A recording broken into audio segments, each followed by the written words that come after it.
এই যে এনসিপির যারা জামাতে যোগ দিছে, সঠিক ব্যাঠিক তাদের ব্যাপার, তারা রাজনীতিবিদ, আমার সামনে আছে সে।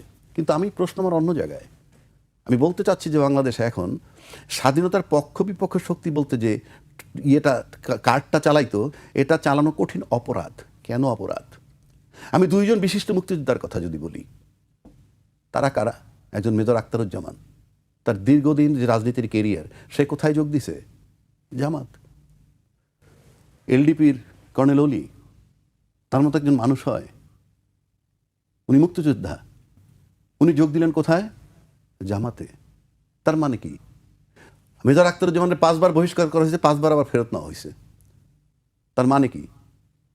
সেই যোগ দিছে জামাতে।